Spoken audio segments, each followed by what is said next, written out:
Okay, let's talk about best classroom management practices when dealing with my ungifted babies. Alrighty. Number one, do not call out. Number two, do not be tardy. These will just help you build better rapport with the students. It'll help them build trust with you. You have to remember a lot of them deal with parents or loved ones leaving frequently. Please just make sure that you're there for them and you're on time and you're excited to be there each day no matter what. Number three, keep your same systems. Don't try to add new systems or take away systems in the middle of a marking period. I see a lot of teachers start something and then say, well, this didn't work. Well, you have to be a little bit more consistent. Remember, you're dealing with over 100 personalities, some of you, so please just make sure that you're sticking with the systems that they will work eventually. Do not sit at your desk. If you feel the need to sit down, try to sit at one of the students' desks. Try to be more near the population. That's also a way to build trust level. If you're constantly distancing yourself, constantly standing up in the front, sometimes it's good to physically get on their level.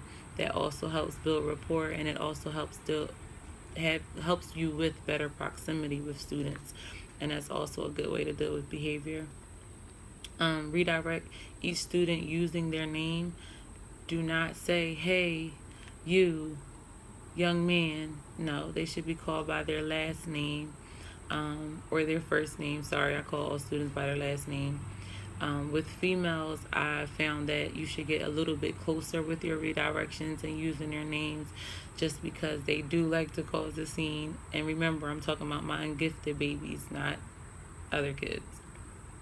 You want to always compliment them. And when I say compliment, that's a nice hairstyle. Those are some nice sneakers. I see you just got a haircut. Just noticing the things that they do differently with themselves. Do not allow the elephants to be in the room. So let's just go back to those haircuts and hairdos for a moment. Sometimes they're bad. Just trying things out on their own, things like that. You don't want to allow that in your classroom. So if you hear the giggling and you know for sure you know what it is, it's that haircut that that student may have, make sure you address it with that student. Hey, that is a messed up haircut, and you know you're going to be the end of a lot of jokes today. Is this something that you're going to be able to deal with? Do you want me to address the class as soon as you come in, or just wait for it to get out of hand? Because sometimes they'll say, yeah, and they'll laugh about it like, well, I messed my haircut up doing this, and they'll be fine, having people snicker. But you have the ones who didn't do it on purpose and who will get sad or get really frustrated. Definitely have a one-on-one with them to see what they're comfortable hearing and what, something that's going to really make them get upset. And just, if you can, pay for them to get another haircut. I've done that before. But please do not leave the elephant in the room. Address it and ask that students move on. It was times where that would happen and I would say, listen, y'all got 30 seconds. Go ahead. All the jokes you want on this student for 30 seconds. Of course, with their permission. And they have all their jokes. And I'll say, oh, that was a funny one. Now let's get back to my work. And then they got it off their chest. That student is comfortable because you don't have to hear it all day long. And I'll even tell them, this is what you're going to get for the rest of the day.